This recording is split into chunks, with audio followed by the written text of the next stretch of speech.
Hello there. Thank you very much for tuning in. My name is Ethan James, and today I am going over the Declaration of Independence.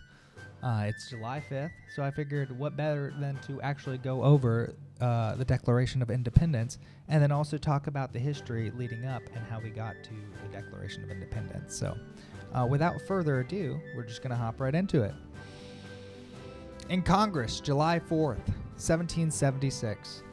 The unanimous declaration of the 13 United States of America, when in the course of human events it becomes necessary for one people to dissolve political bands which have connected them with one another, and to assume among the powers of the earth the separate and equal station to which the laws of nature and nature's God entitles them.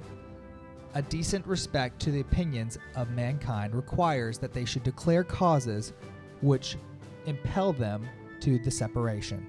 We hold these truths to be self-evident, that all men are created equal, that they are endowed by their Creator with certain unalienable rights, that among these are life, liberty, and the pursuit of happiness, that to secure these rights, governments are instituted among men, deriving their just powers from the consent of the governed, that whenever any form of government becomes destructive of these ends, it is the right of the people to alter or to abolish it, and to institute new government, laying its foundations on such principles and organizing its powers in such form that to them shall seem most likely to affect their safety and happiness.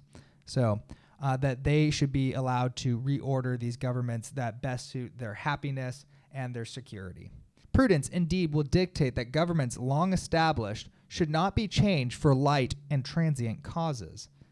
And accordingly, all experience hath shown that mankind are more disposed to suffer while evils are sufferable, than to right themselves by abolishing the forms to which they have become accustomed.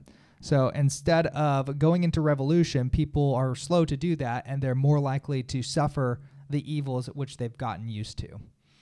But when a long train of abuses and usurpations, pursuing invariably the same object, evinces a design to reduce them under absolute despotism. So the king was creating these systems to oppress them and to keep them oppressed. It is their duty to throw off such government and to provide new guards for their future security. Such has been the patient sufferances of these colonies, and such is now the necessity which constrains them to alter their former systems of government.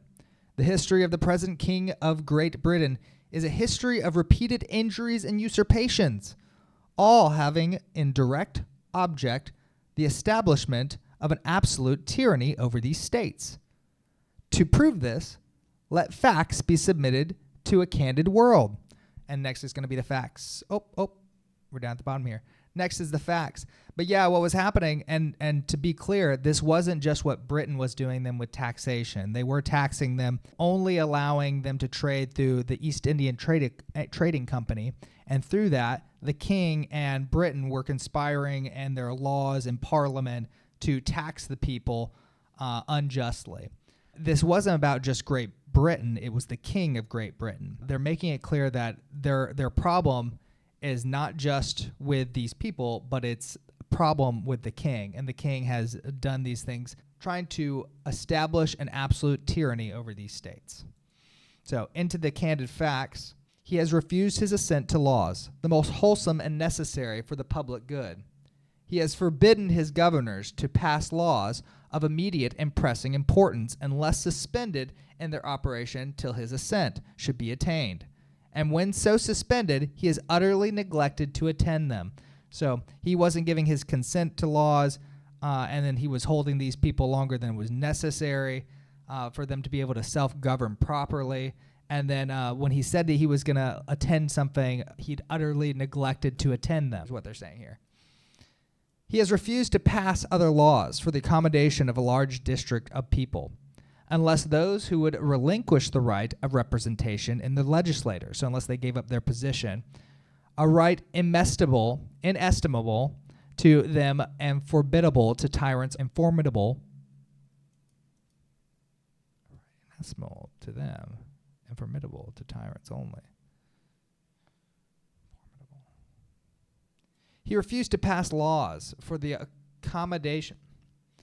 He has refused to pass other laws for the accommodation of large districts of people, unless those people would relinquish the right of representation in the legislature, a right inestimable from them and formidable to tyrants only. He has called together legislative bodies at places unusual, uncomfortable, and distant from the depository of their public records, for the sole purpose of fatiguing them into compliance with his measures. So after the Boston Tea Party, it was the Coercion Act that they passed after the Boston Tea Party, where they could only meet in Salem rather than in Boston, and Boston is where all their records were. He has dissolved representative houses repeatedly for opposing with manly firmness his invasions on the rights of the people. He's trying to pressure his laws and destroy. So he destroyed their governing bodies, and they couldn't act or do laws, so the governance went back onto the individual people's self-governance, and it also left them completely exposed in case there was invasion. He has endeavored to prevent the populations of these states for that purpose, obstructing the laws for naturalization of foreigners, refusing to pass others to encourage the migrations hither, and raising the conditions of new appropriations of land. He was making it harder for immigrants to come over so they could help support their population and economy. He has obstructed the administration of justice by refusing his assent to laws for establishing judiciary powers. So he's not playing ball. He has made judges dependent on his will alone for the tenure of their offices and the amount and the payment of their salaries. He has erected a multitude of new offices and sent hither swarms of officers to harass our people and eat out their substance. He has kept among us in times of peace standing armies without consent of our legislators. He has affected to render the military independent of and superior to civil power. He has combined with others to subject us to a jurisdiction foreign to the Constitution and unacknowledged by our laws, giving his assent to their actions of pretended legislation. He's talking about Britain there. So this is all about cutting ties with the king and covenant with the king. And he's saying, combined with others, this is the British Parliament they're talking about. For quartering large bodies of armed troops among us, for protecting them by mock trial, from punishment for any murders which they should commit on the inhabitants of the United States, for cutting off our trade with all parts of the world, for imposing taxes on us without our consent, for depriving us in many cases of the benefits of trial by jury, for transporting us beyond seas to be tried for pretended offenses, for abolishing the free system of English laws in our neighboring province, establishing therein an arbitrary government and enlarging its boundaries so as to render it at once an example and fit instrument for introducing the same absolute rule into these colonies, for taking away our charters, abolishing our most valuable laws, and altering fundamentally the forms of our governments, for suspending our own legislators and declaring themselves invested with power to legislate us in all cases whatsoever. He has abdicated here by declaring us out of his protection and waging war against us. He has plundered our seas, ravaged our coast, burnt our towns, and destroyed the lives of our people. He is at this time transporting large armies of foreign mercenaries to complete the works of death, desolation, and tyranny already begun with circumstances of cruelty and perfidy scarcely paralleled in the most barbarous ages, and totally unworthy the head of a civilized nation. He has constrained our fellow citizens taken captive on the high seas to bear arms against their country, to become executioners of their friends and brethren, or to fall themselves by their hands.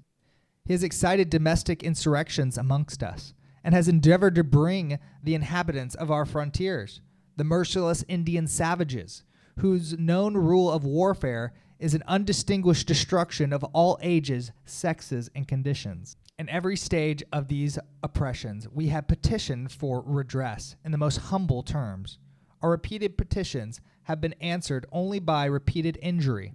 A prince whose charter is thus marked by every act which may define a tyrant is unfit to be ruler of a free people.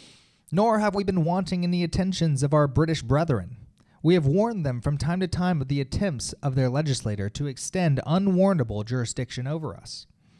We have reminded them of the circumstances of our immigration and settlement here.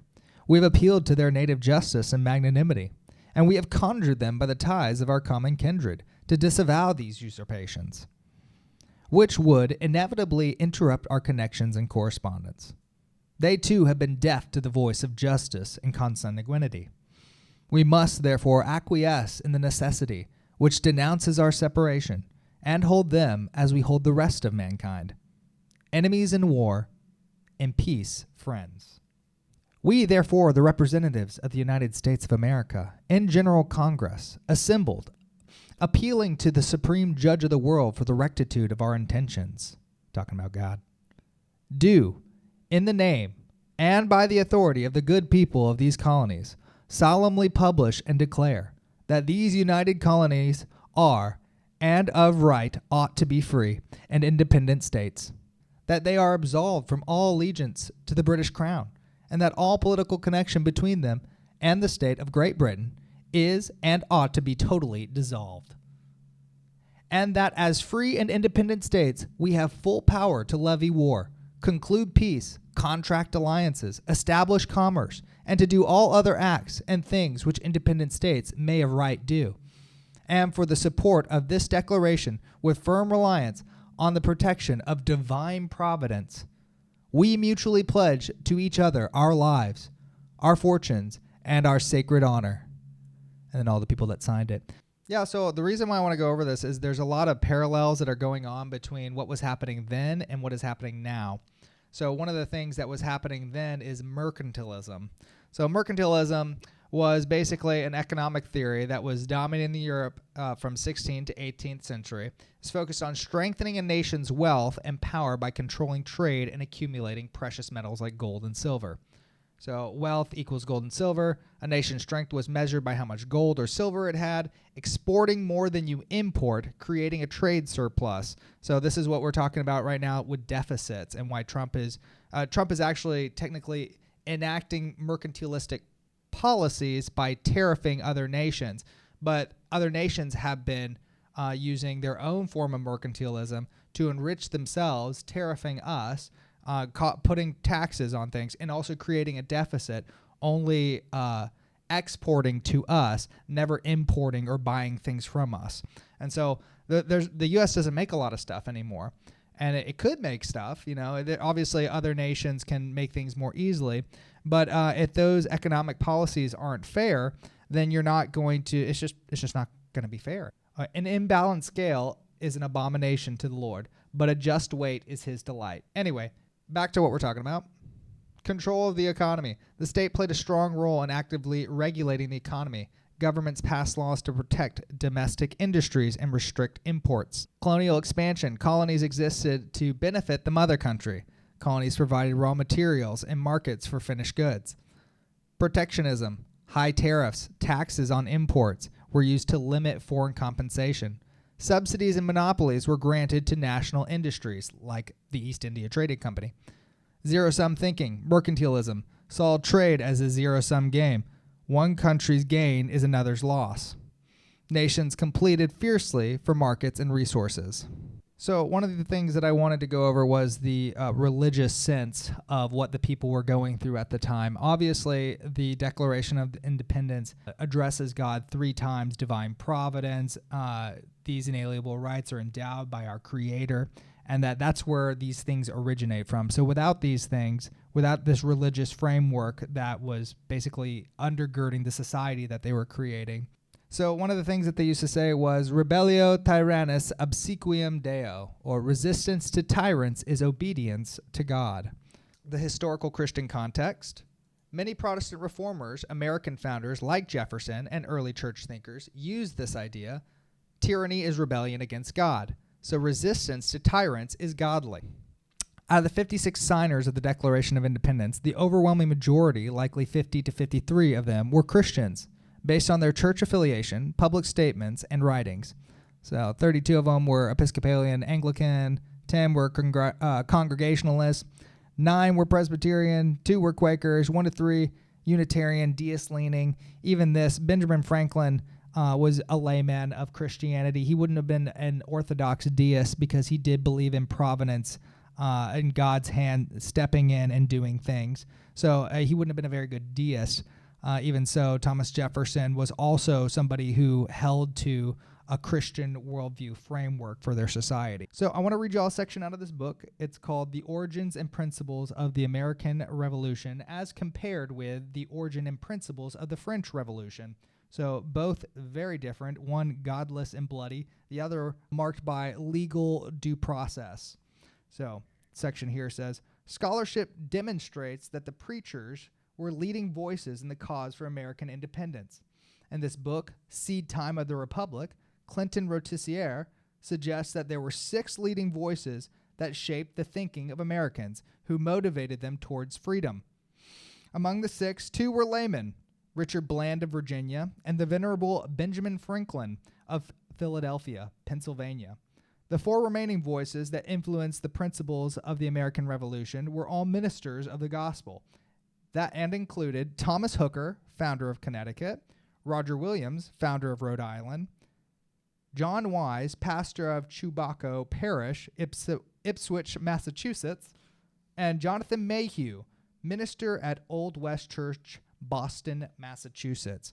This 4th of July, let's look back at our forefathers and acknowledge the fact that they looked to an almighty God that gave them reason and motivation to resist tyranny so that way we could live free today. I hope you enjoyed watching this video. May the Lord bless you and keep you.